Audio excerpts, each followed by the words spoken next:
Good morning on the West Coast, good afternoon on the East Coast, and happy days everywhere in between. Today is Wednesday, May 3rd, and it's a beautiful day to have a webinar. I'm John Yarrington, CEO of the Performance Marketing Institute, a 501c6 not-for-profit trade association dedicated to protecting, promoting, and advancing the direct-to-consumer and direct response advertising industries. And on behalf of the entire PDMI family, it's my pleasure to welcome you to yet another fun-filled and exciting episode of the PDMI Take 20. As a reminder, the PDMI Take 20 is a quick-hitting roundtable discussion led by industry experts on trending topics, all in 20 minutes or less. Today, we are joined by three incredible guests, including Kate Denton of the Indiana Pacers, Melody Forstie of the National Sports Forum, and Duane Penner of Roadtrips. And together, we'll be discussing the latest trends in sports marketing. However, before we get started, please let me do a little housekeeping. If you'd like to ask a question, and we encourage you to do so, please use the questions tab located in your control panel. Please also know you're welcome to ask questions throughout today's conversation, but we will hold our replies to the end of today's discussion. Alrighty, folks. With that said, it's my pleasure to introduce today's moderator. He's on the upgrade list for flights he's not even on. He's the fearless Chris Foster. Chris is Vice President of New Business at Modern Postcard, a direct marketing agency located in Carlsbad, California. In addition to his day job, Chris teaches brand strategies at UCSD Extension courses, and he's the chairperson at the Brand Response Council. As always, Chris, it's a pleasure to have you here today. Thank you, my friend. And for the 64th time, because this is our 64th episode, take it away. Greetings, John. Thank you so much for that wonderful introduction. Welcome in, panel. There are different levels of quality for these Take 20s. They've all been high. However, this could reach that rarefied air of excelsior quality with the panel that we have. I'm so excited to be here with all of you. So sports marketing, like all industries, is in a state of flux. There's a new generation of viewers that are looking for these mobile-first immersive experiences, even during the live events. The content is viewable and shareable and goes beyond just the stadium or the in-arena experience. So you throw that concept into the mix with a fragmented media landscape of linear CTV subscriptions and streaming, right? So we can watch live NFL on broadcast. We can watch the English Premier League and my beloved Brentford Bees on Peacock live via streaming or even replay. I can watch it on my phone, or I can watch it on my computer or my TV. I can tune in on Amazon, or I can watch highlights on YouTube, or as Kate would actually like to say, you can actually go to the game and sit in a seat and be there for the live action. The promotional markets are changing too. For athletes and brands, they're figuring out how to be seen and promoted via social channels, and also just actually being seen within a stadium. And lastly, there's an overlapping relationship now between sports gambling and the channels and the venues that bring the entertainment and provide both opportunities and questions about what happens with that relationship. Interactivity, QR codes, new innovations, you name it, the sports marketing landscape is changing every season. And finally, the big esoteric question is, are people seeking more authentic relationships and meaningful experiences in these real-time, in-moment viewing opportunities? Can live sports be this last bastion of a collective moment where people watch and experience things together? So we're going to jump in onto the field and discuss the trends, challenges, changes, and what fans are looking for, and how media agencies and brands are all playing with the changing rules of the game. Because it's sports, we're going to say it, play ball. All right, so Melody, we're going to start with you. Melody out of the National Sports Forum, which is a conference where major sports executives in marketing, sales, and the business side from all the major leagues and all the major teams gather and talk about what's happening within the state of the industry. Out of those were breakout sessions that covered topics from sponsorships to driving ticket sales and all through the gamut. So Melody, we'd like to start with you. At the recent National Sports Forum in Los Angeles in February, what were some of the most talked about sessions and exciting ideas that came out of that you saw? No, yeah, for sure. Thanks, Chris. So kind of going on like the fan experience side, kind of like starting the story here. We had a breakout session featuring Advent and the Dallas Cowboys, and they really got into their Miller Lite House experience. And they really took it about accelerating not only the fan experience, but also creating new streams of revenue for that. And they really dug into kind of how they personalized the experience in the Miller Lite not only having like live music, walk-in beer coolers and things like that, but also the three-dimensional Dallas Cowboys star. So they kind of sold the story behind that of how what it really truly means to be a Texan and kind of how that resonated with the fans. And they kind of just really went off of creating shareable experiences as well as interactive experience that are really aligned with the team's brand vision. And then kind of on the sponsorship side, we were happy to have Angel City with women's soccer being more and more popular along the nation from the corporate partnership side. And they really dug into how they create the relationship between partnerships and community, and really having that community-led, purpose-driven partnerships. And this really allowed them to not only resonate with fans on a local and global level, but also really find that value with their fans and drive higher loyalty and trust with them, while also increasing revenue and opportunities while attracting brands. And then my personal favorite on the D&I side, we had Tony Will from the Wings come from the American Hockey League, and she really just gave her roster like how she broke the glass ceiling of in a male-dominated industry, and really being that inspiration for women in leadership. So that's just kind of a full landscape of some of the top topics that were covered. That's fantastic. And what I love about sports is that it has the opportunity to link communities in ways that other things can't, right? And that what you hope for is this wonderful symbiotic relationship between the fans, the community, and the teams, the athletes, and perhaps the sponsors. So your story about the Dallas Cowboys, bringing that in, kind of that Texan feel, and your story about Angel City connecting with the community and with the sponsorships. I think that's one of the greatest things about sports. And it's also a delight to see female leadership move up into the ranks as well. Fantastic ideas. And I guess, Kate, Melody was talking about an immersive experience, which of course appeals to a younger generation. When you, as VP of Brand at Indiana Pacers, are looking to engage a younger generation of fans, how do Pacers do that with connecting social media and in-game experiences? Yeah, I think it's a great question, and it's a great opportunity for us right now. As you stated earlier, the industry is in a state of flux like every other industry, and I think consumption behaviors are really, two big things are the consumption behaviors and how fandom is created. When I was growing up, you loved the team. It didn't matter who was on the team. You loved the whole team, and you stayed with it forever. Now, looking at the younger generation, they love players.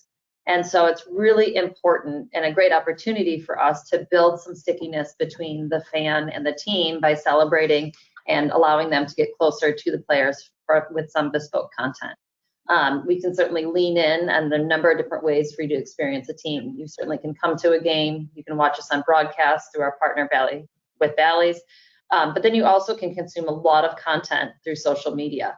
I think one of the things that we work really hard on is how do we make sure our social is complementary to all the elements of the marketing mix as well as to our broadcasts. So it's very important on game days to show the game highlights. It's important to share news as we prepare for the draft, free agency, trades, all of those things. The social media is certainly a big component of telling that story from our point of view. But there's a lot of other things that we can do. And our team has been incredibly focused on this the past year, and we've really risen up the ranks at the NBA and amongst teams of storytelling and going really deep with our players. So there's a lot of things we can't show on social media. We don't go to practices and show the latest plays that we're testing and learning, but we do try to really do a lot of storytelling around our players and help people fall in love with them.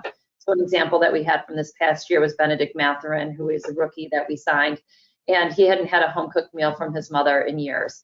And so she came in and with her daughter, and they did a home-cooked meal for the entire team. It was awesome because it gave the rest of the team a chance to understand his Haitian as well as French-Canadian background, but it also gave them a chance to understand who he was, who his family is, and that was a moment that fans absolutely loved. It spoke to a lot of what our fans here in Indiana are looking for. It's a very family feel. It's a feel-good story. About a mom and sister still supporting their sibling and son as he enters the biggest stage in the world for his sport. And those things are really important for us to tell. So we'll continue doing that. over the next, for the foreseeable future. We had an example this week with one of our rookies who came in on the Fever, Indiana Fever, which is our WNBA team. And naturally, she gets traded or she gets signed and drafted here. She shows up on the first day. The next day, she gets in the gym at 6 a.m. and shoots 1,000 baskets. And we're like, well, what's the story behind this? Well, she shoots 1,000 baskets. She's been shooting 1,000 baskets every morning for like the past 10 years of her career. Well, she didn't tell us that she has a 90% make in that. So 900 baskets made around 6 a.m. Our fans, we told that story on social media, and our fans were eating it up, right? It speaks to dedication. It speaks to hard work. It speaks to success. Certainly, the athleticism is at the forefront of that, but just the continued dedication to the sport is a place that we can really tell more of those things, which really brings the fan closer, leveraging the traditional, I would say, marketing mix and experience measures, as well as the new social tools, and leverages the way that fandom is created and player love. That's fantastic. And what I love about that, Kate, too, is that from a marketing side, it's not just around the seasons, right? It's not like, oh, let's get these season tickets, the season's over. What are we going to do for the next X number of months? Because now you have continuous ongoing content from practice, from drafts, from follow-up, from off-season stories. And it really lets you engage with those fans, even if the team isn't playing at the moment. That's correct. I mean, and every time we have fans viewing our content, especially our video content, that's another opportunity for an end card at the end to help drive that ticket sale. And that's something that's content that we own, that we believe is telling the best story about our brand, and encouraging fans at the end that the payoff is to come see them live and to come experience it in person. If they can't, that's okay. We'll continue to put out fantastic content for them to engage with the brand and with the team every day. But we do want to invite them to enjoy the live experience as well. Absolutely, and they can go there actually even not just maybe for the game, but to see the player that they've fallen in love with. That's fantastic. Exactly right. I love it. I love it. So I guess, Duane, what I will ask you is, you provide luxury sports events, travel, and just the most amazing destinations: Kentucky Derby, NBA Finals, Formula One, you did World Cup. So clearly your fans and your clients are looking for these really memorable experiences. They don't want to have it on a couch or in a bar. So when they tell you, when you guide them through, what are they telling you that they really want? Well, they're often very clear. I mean, it's quite something when somebody brings their passion for sports and their love of travel together. I mean, that ticks a lot of boxes in terms of creating lifetime memories. And it's very interesting. I mean, their favorite sport or sports start, they know a ton about. They often have a very clear picture of what they want to do. And then it's our job to go, okay, let's see if we can make that happen. I mean, do they want to be a guest of a Formula One team in Monaco? Do they want to, be in the same hotel as the team or the player they're following when they go to Doha for the World Cup? And so, we do customize each experience, because we always feel like somebody's dream sports travel experience that shouldn't be bought off the shelf and canned. Me thinking what you should be doing, and it's great fun listening to these, again, passionate sports fans going, can you help me, or can you help me and my family? We've been watching this event for decades, generationally, and now can you help us be at this pinnacle event for my team, for the stars I want to see? And it's great fun putting that together right from the planning stage, and then seeing it happen on the ground in whatever part of the world. I mean, sports is so global, stars are so global, and it's I always say I have the best job in the world. Well, and what's interesting about it though is I think you're really tapping into those deep loves that people have, right? That there is it's a love without reason, because there's no rational reason why you think your Brentford Bees or your Pittsburgh Steelers are going to win every year, but you still fall in love with those people. And it becomes, I think, a sense of identity. I think that's why sports are so powerful, because you create who you are based on those teams and those players that you follow. So I guess, where, in terms of engaging with those players, because you can't see them every day, technology has made this a little bit better. And Kate had talked about some of those kind of, more intimate engagements via social media. So Melody, what have you seen from teams and best practices kind of blending technology and on-site experiences? No, yeah, for sure. So something that we do here at the forum, we also we highlight the best ideas as well as advertising campaigns, whether it's in stadium is one of our categories, and a lot of the teams that enter are taking the technology front.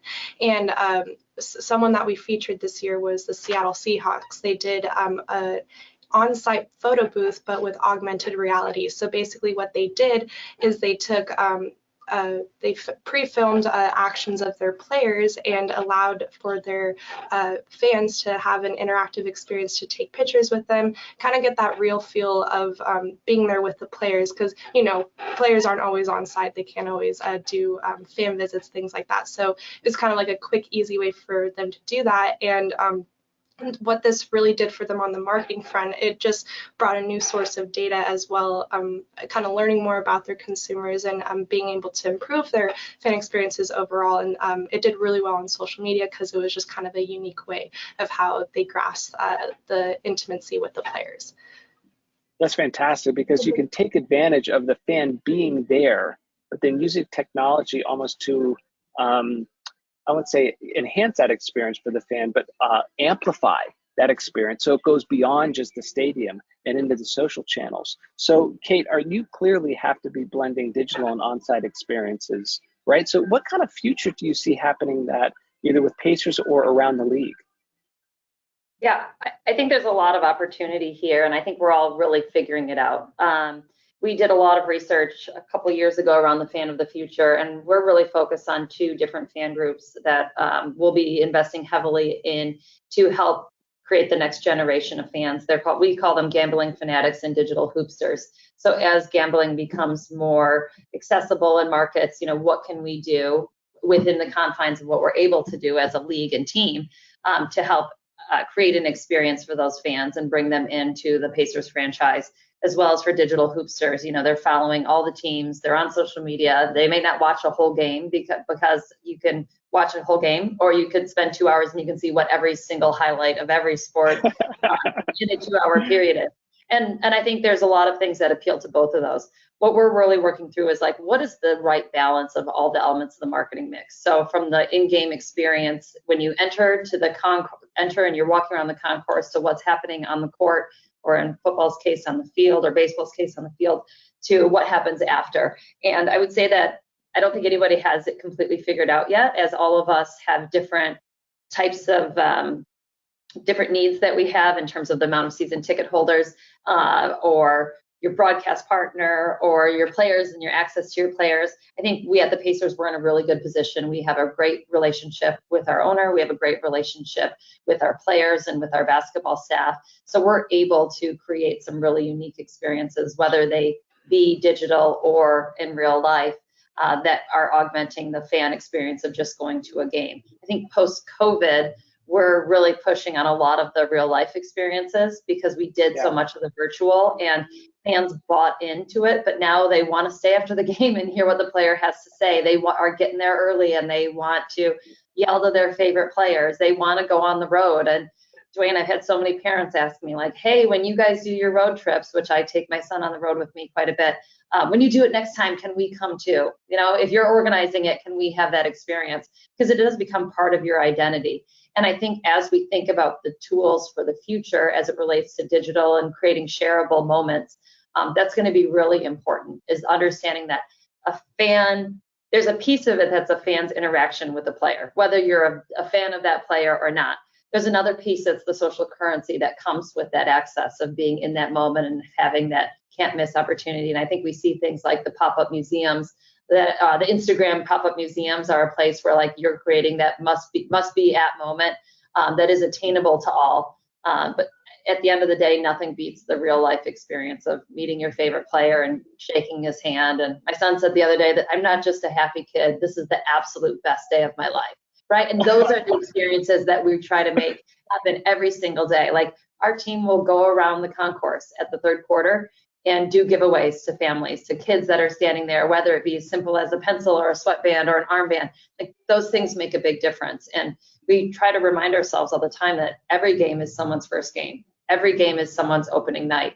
And we need to be at the top of our A game in that experience every single day. And we can't just rely on a digital activation to make that happen. It is sports is super high touch still. And we're out there, whether it be on the brand side or on the community side, you know, painting new courts or activating in the community is really important for everything that we do. Sure, and I love that about the next generation too, because there's some moans and groans about the attention span of Gen Z and if they're going to sit through an entire game. But the fact that you are planning for the future fan and planning for that future fan experience with Generation Z and then Generation Alpha, who's now very impressionable with those teams and forming those lifelong bonds, right? When they're in their 10, 11, 12 years old. That's fantastic that you guys are already planning for that. I guess, Duane, just jump in, the themes that Melody outlined at the beginning, right? The experiential partnership from the Miller Lite Draft House with the Cowboys, right? That is taking, instead of slapping a logo on something, they create an experience that the fan has to be part of. Whether the players are in it or not, it created a moment that was really valuable in developing the brand equity of both Miller Lite as well as the Cowboys. Overlay that with partnerships and community. Like I'm sure there was a community element in that piece as well. And then you spoke about DEI, like that's an incredibly important part for all fan of the future, because fans see through stuff that's not authentic, right? And they don't want performative measures of like, I'm supporting a DEI measure. They want to know that what are we really doing? How are we doing? And what's the impact going to be in the future? So I think there's so much in front of us. And the good thing about sports is we're all cooperation, meaning that like we're not really competing with Dallas for a ticket for a fan to come. So we can call each other and talk about best practices and cooperate and share things, because unlike Gatorade and Powerade, where you don't have to make a decision of one or the other at the shelf. Well, and I think what's interesting that you talk about fans owning that experience, right? There's an ownership of the moment where it's not an Indiana Pacers experience, it's my experience. And all of us fans in the city, and not only in the city, but in the stands, are owning that experience. So Duane, when you take your clients out, do they sense that it becomes, it's the Kentucky Derby is nice, but it's really the fans owning their own experience with that Kentucky Derby? And do you see that those fans are translating that to maybe a sports venue or event that they didn't do before, or do they go to the same one over and over again because it's what they love? Oh, and I mean, yes and yes, right? I mean, you have certain fans that their team or this event, or whether it's the Derby or people that like the Derby like it a lot. So they tend to go year after year and enjoy all the pageantry and all the many pieces that for them make that a meaningful experience. And then doing it with a spouse, a group of their peers, And then other times it's like, the pinnacle event. I mean, if it's, now my country's being represented by a team like the Women's World Cup that's going to be happening in New Zealand and Australia. And, the kids played soccer in college, and as a family, we're going to go and experience that once in our lifetime. I mean, that's why sports is, it's a lifetime memory maker that you share with the people you really love. And it's fantastic. And it's generational too. So because I grew up as Steelers fans, my daughters are Steelers fans, and I recently fell in love with my Brentford Bees from the EPL, and then it extended to my wife. So now we watch all the matches. We have breakfast with the Bees, right? So she kind of extended that forward. And we start sharing that with other people. Heck, I'm sharing it with you and everybody on this broadcast, because you want to share those moments and share that passion.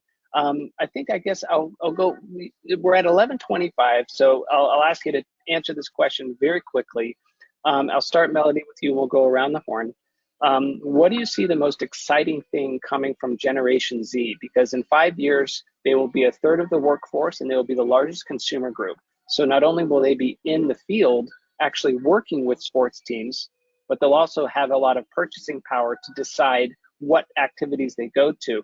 And to Kate's, hint about, DEI initiatives, we also know that in Generation Z, a larger percentage of those folks are going to be women, and getting them attracted into sports and engaged with sports is going to be a very important thing for teams to do. So I'll toss that out to you for comments. Melody, we'll start with you. Oh yeah, of course. Kind of just going off of, you know, not everyone likes to always sit down and watch the game all the time. So I think really focusing on those outside experiences that happen within sports. So whether it's a themed game night or kind of what appeals to the audience, like what's going on, whether it's having those in-game experiences, but also kind of being on the forefront. Social media, I would say TikTok is always like one of the main things there. So, you know, the Savannah Bananas do a great job of that with their fun dances, but also just kind of taking that to the next scale of like really finding those raw stories with the players and having or allowing them to be able to connect with them, because what Kate was kind of mentioning, that generation really wants the connection with the player, relatable experiences. So. Mm-hmm. As a note for the folks who don't know, the Savannah Bananas are like the baseball equivalent of the Harlem Globetrotters. So Kate. Yeah, I'll build off what Melody said. You know, the NBA is really well positioned to win with the fan of the future in terms of how diverse and young our fan base is across all teams in the league. I also think it's positioned to win because it is one of the last bastions of like safe space to take a family and not hear the most foul language and a ton of violence. So it is well positioned to win in both of those ways. I also think most importantly, sports is like the confluence of culture. It is where hard work, passion meets fashion, meets music, meets emerging art. I mean, the articles on how athlete tattoos are influencing tattoo culture, to shoe culture, to fashion culture. I think that that's going to provide a really rich opportunity for all of us at leagues and teams to continue to develop more of the ancillary elements around the game to drive more engagement.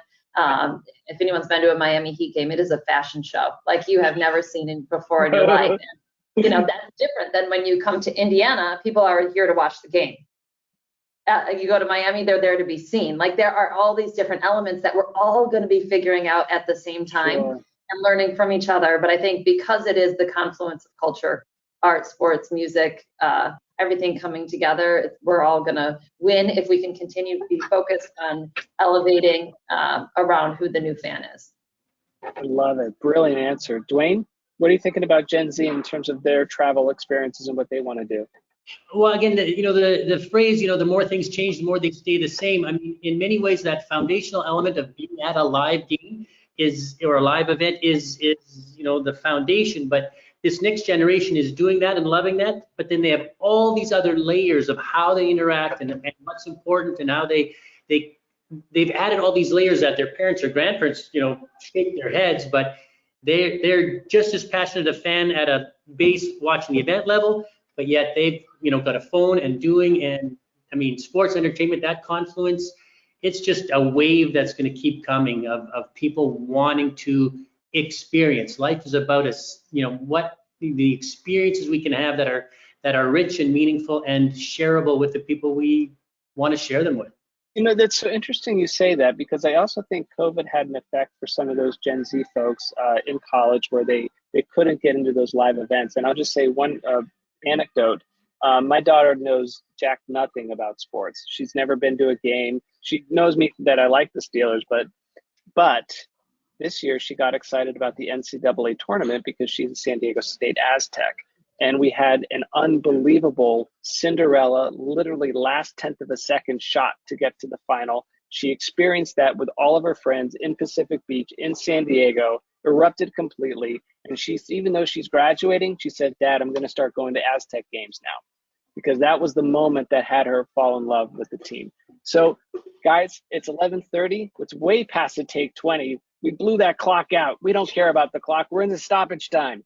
So John, we might have some questions from the audience, and let's bring them on. Hey, y'all. Yeah, we've got some great questions here. So let's start with the creative and storytelling one. Can you talk a little bit more about the importance of the quality creative and storytelling when it comes to building a successful relationship with your fans or audience? Kate, that's you. Yeah, sure. I think it's critical, right? The quality of photographs and videos that any person can take on their phone has elevated the demand for making it even better. I was just with one of our videographers today and talking about a year ago when I interviewed him and looking at his highlight reel from the college sports that he supported to what he's doing now. it's a night and day difference. And I think the quality of technology is making it, it really improves our ability to feel really close to the athlete, feel really close in the moment, to get those multiple camera angles, to see, we saw it a lot this year, see a dunk from 6 different angles. It makes for a great carousel. It makes really exciting content. It keeps the fan engaged, and the fan does want to see it from all of those different angles. So I think that quality content is a bare minimum. Being focused on your storytelling is an absolute mandatory of what is the point of the piece of content that you are creating, what is the story that you're trying to tell, and how does that ladder up to your bigger brand or the athlete's personal brand story. It has to be front and center with all the editing that's happening before you push publish. Wonderful. Yeah, that's great. Thank you, Kate. Appreciate that. Here's another one. This one's kind of more about how you service your audience and how you drive them to get them to do what you need them to do. What are you doing online to drive fan loyalty and engagement? Basically, what's working for your companies, what's not working for your companies to get people involved with your organizations? Well, I guess maybe we'll go to, yeah, I think maybe, Melody, what did you see from the National Sports Forum from other teams outside of Pacers that are kind of as best practices? No, yeah, for sure. On that front, just kind of keeping that engagement forward and kind of keeping, it was kind of all going back to creating those experiential in-stadium experience, not only that, but also kind of going on the forefront of creating that culture and that community. Like majority of like the campaigns that were coming in from each of the teams, they were all about taking a deep dive with the community, like Maple Leaf Sports and Entertainment did a really cool Paint the Town Red campaign where they were able to bring in the culture of art and kind of local artists, and that's what really drove a lot of people to kind of learn more about the teams that were within that campaign within the local areas. So kind of going back to finding what is kind of trending in the markets of the locations that you're working in, and kind of using that as a driving force to kind of engage with your loyalty and kind of keeping them the story up front with them. And I think when you talk about that story, Melody, I remember also doing, they invited me to do some of the judging for the marketing campaigns. And the Baltimore Ravens, although they're rival to the Steelers, but I have to give them, good credit to the marketing program they did. They dove into authentic Baltimore phrasing, the crab sandwich, the bar, on the waterfront, all this stuff that was a really connected to phrasing that only people in the community would know, right? And so I think, John, one of the best practices that especially teams would deploy would be, how do I speak the language that my audience speaks, right? In Pittsburgh, we say yins, right? So it's a thing that we do with the Steelers, and it makes it a connected thread between the community that they know who they are and the team knows who the community is. And yes, players may go and come but the team stays connected to that community. And I think that's where the strength of the storytelling that Kate had talked about, and that's where the best tactics come from.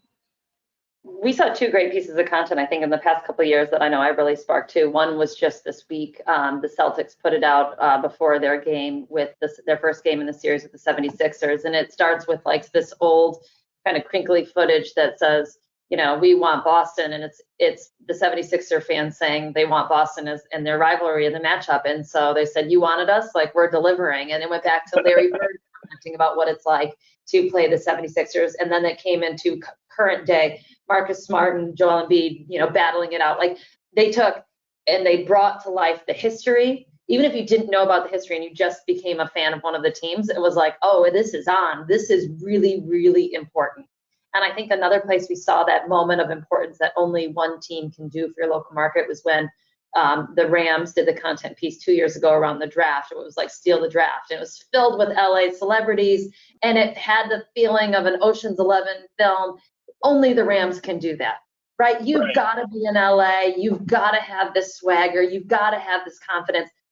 we couldn't do that here. It's not the same, right? It wouldn't make sense as much as it makes sense there to play a riff on what's authentic to their community. So I think those are two great examples of taking something that's either inherent in your DNA or inherent in your community's DNA, leveraging that to create that stickiness, that sense of urgency, and a shared history and a shared future that sports can create. Wonderful. Awesome. Well, let's do one more question, and this one's kind of forward thinking, so you got to put on your predict the future hats. What does the world of sports marketing look like in 5 years or 10 years from now?